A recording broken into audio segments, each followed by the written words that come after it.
Hi friends, welcome to Yashmita logs. ಎಲ್ಲರೂ ಹೇಗಿದ್ದೀರಾ? ಚೆನ್ನಾಗಿದ್ದೀರಾ ಅಂತ ಅಂದ್ಕೊಂಡಿದ್ದೀನಿ. ವಿಡಿಯೋನ ಸ್ಕಿಪ್ ಮಾಡದೆ ಕೊನೆವರೆಗೂ ನೋಡಿ, ಹಾಗೆ ಸಬ್ಸ್ಕ್ರೈಬ್ ಮಾಡೋದನ್ನು ಮರಿಬೇಡಿ. ಯಾರೆಲ್ಲ ಸಬ್ಸ್ಕ್ರೈಬ್ ಮಾಡ್ದೇ ವಿಡಿಯೋ ನೋಡ್ತಾ ಇದ್ದರೆ ದಯವಿಟ್ಟು ಸಬ್ಸ್ಕ್ರೈಬ್ ಮಾಡ್ಕೊಂಡು ವಿಡಿಯೋನ ಪೂರ್ತಿಯಾಗಿ ನೋಡಿ. ಯಾರೆಲ್ಲ ನನ್ನ ಚಾನಲ್ನ ಸಬ್ಸ್ಕ್ರೈಬ್ ಮಾಡ್ಕೊಂಡಿದ್ದೀರಾ ಅವರೆಲ್ಲರಿಗೂ ಧನ್ಯವಾದಗಳು. ನಾನಿವತ್ತು ಮಾಡಿ ತೋರಿಸ್ತಾ ಇರೋಂಥ ರೆಸಿಪಿ ಉತ್ತರ ಕರ್ನಾಟಕ ಸ್ಟೈಲ್ನ ಖಾರ ಮಂಡಕ್ಕಿ. ಸ್ನ್ಯಾಕ್ಸ್ಗೆ, ಟೀ ಜೊತೆಗೆ ತುಂಬಾ ಒಳ್ಳೆ ಕಾಂಬಿನೇಷನ್ ಅಂತ ಹೇಳ್ಬಿಡ್ದು. ಜೊತೆಗೆ ಮಿರ್ಚಿ ಏನಾದರೂ ಇದ್ದರೆ ಅದ್ರ ಜೊತೆ ಕೂಡ ತಿನ್ಕೊಬೋದು, ತುಂಬಾ ಚೆನ್ನಾಗಿರುತ್ತೆ. ಆಯಿಲ್ ತೊಗೊಂಡಿದ್ದೀನಿ, ಸಾಸಿವೆ, ಜೀರಿಗೆ ತೊಗೊಂಡಿದ್ದೀನಿ, ಹಾಗೆ ಬೆಳ್ಳುಳ್ಳಿನ ಜಜ್ಜಿಬಿಟ್ಟು ಇಟ್ಕೊಂಡಿದ್ದೀನಿ, ಹಾಗೆ ಮೆಣಸಿನ್ಕಾಯಿ, ಕಡಲೆಪಪ್ಪು ತೊಗೊಂಡಿದ್ದೀನಿ, ಮತ್ತು ಕರ್ಬೇವಿನ ಸೊಪ್ಪು, ಸ್ಲೈಸಾಗಿ ಕಟ್ ಮಾಡ್ಕೊಂಡಿರೋ ಒಣ ಕೊಬ್ಬರಿನ ತೊಗೊಂಡಿದ್ದೀನಿ. ಸ್ವಲ್ಪ ಸ್ಲೈಸಾಗಿ ಅಂದರೆ ತೆಳ್ಳಗೆ ಕಟ್ ಮಾಡ್ಕೊಬೇಕಾಗುತ್ತೆ, ತುಂಬ ದಪ್ಪ ಇದ್ದರೆ ಅದು ಚೆನ್ನಾಗಾಗಲ್ಲ. ನೋಡಿ, ನಾನು ಸ್ವಲ್ಪ ಅರಿಶಿನ ತೊಗೊಂಡಿದ್ದೀನಿ, ಹಾಗೆ ಖಾರದ ಪುಡಿ ತೊಗೊಂಡಿದ್ದೀನಿ, ಹಾಗೆ ರುಚಿಗೆ ತಕ್ಕಷ್ಟು ಉಪ್ಪು, ಹಾಗೆ ಕಡಲೆ ಬೀಜ ತೊಗೊಂಡಿದ್ದೀನಿ, ಮತ್ತು ಸ್ವಲ್ಪ ಕೊತ್ತಂಬರಿ ಸೊಪ್ಪನ್ನ ವಾಶ್ ಮಾಡಿಬಿಟ್ಟು ಚಿಕ್ಕದಾಗಿ ಕಟ್ ಮಾಡ್ಕೊಂಡು ಇಟ್ಕೊಂಡಿದ್ದೀನಿ. ಮೇಯ್ನಾಗಿ ಬೇಕಾಗಿರೋಂಥ ಇಂಗ್ರೀಡಿಯೆಂಟ್ಸು ಕಡಲೆಪುರಿ. ನಾನಿಲ್ಲಿ ಆಂಧ್ರ ಸೈಡ್ ಕಡಲೆಪುರಿ ಅಂತ ಹೇಳ್ತಾರಲ್ಲ ಅದು ತೊಗೊಂಡಿದ್ದೀನಿ. ನೀವು ಬೇಕಾದರೆ ವಿತೌಟ್ ಸಾಲ್ಟೆಡ್ ಬರುತ್ತೆ, ಅದನ್ನು ತೊಗೊಬೋದು, ಇದರಲ್ಲಾದರೂ ಮಾಡ್ಬೋದು. ನಿಮ್ಗೆ ಯಾವ್ದು ಇಷ್ಟ ಆಗುತ್ತೋ ಅದರಲ್ಲಿ ಮಾಡ್ಬೋದು. ಸೇಮ್ ಇದೇ ಪ್ರೋಸೆಸ್ಸಲ್ಲೇ ಮಾಡಬೇಕಾಗತ್ತೆ. ನಾನಿಲ್ಲಿ ಸ್ಟವ್ ಮೇಲೆ ಪಾತ್ರೆನ ಕಾಯೋದಕ್ಕೆ ಇಟ್ಕೊಂಡಿದ್ದೆ. ಅದು ಕಾದ ನಂತರ ನಾನಿಲ್ಲಿ ಎಣ್ಣೆನ ಸೇರಿಸ್ಕೊಂಡಿದ್ದೀನಿ. ಅದಾದ ನಂತರ ಸಾಸಿವೆ, ಜೀರಿಗೆ ಚಟಪಟ ಸಿಡಿದ ನಂತರ ನಾನಿಲ್ಲಿ ಬೆಳ್ಳುಳ್ಳಿನ ಸೇರಿಸ್ಕೊಂಡಿದ್ದೀನಿ. ಬೆಳ್ಳುಳ್ಳಿನ ಸೇರಿಸ್ಕೊಂಡಾದ ನಂತರ ನಾನಿಲ್ಲಿ ಲೋ ಫ್ಲೇಮ್ ಇಟ್ಕೊಂಡು ಚೆನ್ನಾಗಿ ಫ್ರೈ ಮಾಡ್ಕೊಳ್ತೀನಿ. ಹೈ ಫ್ಲೇಮ್ ಇಟ್ಕೊಂಡ್ರೆ ಸೀದೋಗ್ಬಿಡುತ್ತೆ ಮತ್ತು ಚೆನ್ನಾಗಿರಲ್ಲ ಟೇಸ್ಟು. ಬ್ರೌನ್ ಕಲರ್ ಬರೋವರೆಗೂ ಚೆನ್ನಾಗಿ ಲೋ ಫ್ಲೇಮಲ್ಲಿ ಇಟ್ಕೊಂಡು ಚೆನ್ನಾಗಿ ಫ್ರೈ ಮಾಡ್ಕೊಳ್ಳಿ. ಅದಾದ ನಂತರ ನಾನಿಲ್ಲಿ ಕಡಲೆ ಬೀಜನ ಸೇರಿಸ್ಕೊಳ್ತಾ ಇದ್ದೀನಿ. ಅದನ್ನು ಅಷ್ಟೇ ಮೀಡಿಯಮ್ ಫ್ಲೇಮು ಅಥವಾ ಲೋ ಫ್ಲೇಮ್ ಇಟ್ಕೊಂಡು ಫ್ರೈ ಮಾಡಬೇಕಾಗುತ್ತೆ. ಅದಾದ ನಂತರ ನಾನಿಲ್ಲಿ ಕಡಲೆಪಪ್ಪನ್ನ ಸೇರಿಸ್ಕೊತಾ ಇದ್ದೀನಿ, ಅದನ್ನು ಕೂಡ ಚೆನ್ನಾಗಿ ಫ್ರೈ ಮಾಡ್ಕೊಳ್ತಾ ಇದ್ದೀನಿ.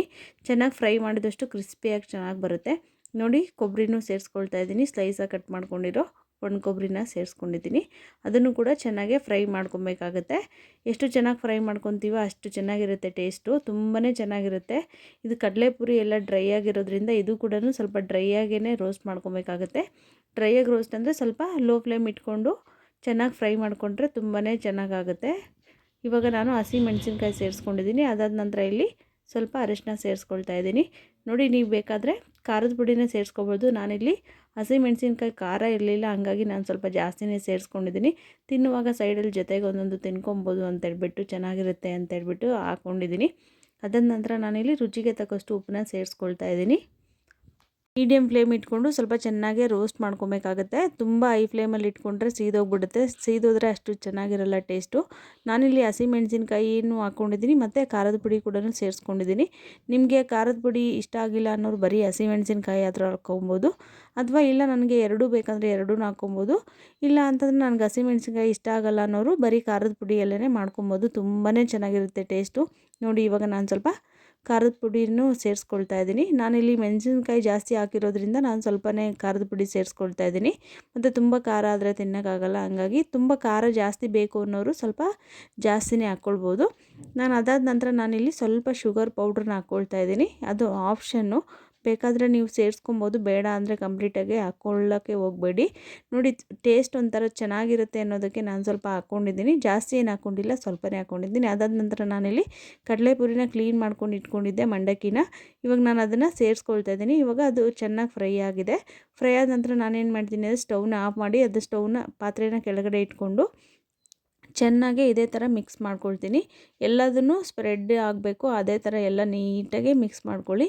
ನೋಡಿ, ಇದೇ ಥರ ಜಾಸ್ತಿ ಹಾಕ್ಕೊಂಡ್ರೆ ಮಿಕ್ಸ್ ಮಾಡ್ಕೊಳ್ಳೋಕ್ಕಾಗಲ್ಲ, ಸ್ವಲ್ಪ ಸ್ವಲ್ಪನೇ ಹಾಕ್ಕೊಂಡು ಮಿಕ್ಸ್ ಮಾಡ್ಕೊಳ್ಳಿ. ನೋಡಿ ಎಷ್ಟು ಚೆನ್ನಾಗಿ ಕಾಣಿಸ್ತಾ ಇದೆ ಅಂತೇಳ್ಬಿಟ್ಟು. ಟೀ ಜೊತೆಗೆ ಟೈಮ್ ಪಾಸ್ಗೆ ತುಂಬಾ ಚೆನ್ನಾಗಿರುತ್ತೆ. ಎಲ್ಲಾದರೂ ಟ್ರಿಪ್ ಹೋಗ್ತೀರಾ ಅಂತಂದರೂ ಕೂಡ ಈ ಥರ ಮಾಡ್ಕೊಂಡು ಹೋದರೆ ಆರಾಮಾಗಿ ಟೀ ಜೊತೆ, ಕಾಫಿ ಜೊತೆ ಇದನ್ನು ತಿನ್ಕೊಬೋದು, ತುಂಬಾ ಟೇಸ್ಟ್ ಚೆನ್ನಾಗಿರುತ್ತೆ. ನೀವು ಕೂಡ ಒಂದ್ಸರಿ ಟ್ರೈ ಮಾಡಿ, ಖಂಡಿತವಾಗ್ಲೂ ನಿಮಗೂ ಇಷ್ಟ ಆಗುತ್ತೆ. ವಿಡಿಯೋನ ಸ್ಕಿಪ್ ಮಾಡದೆ ಕೊನೆವರೆಗೂ ನೋಡಿದ್ದಕ್ಕೆ ಧನ್ಯವಾದ.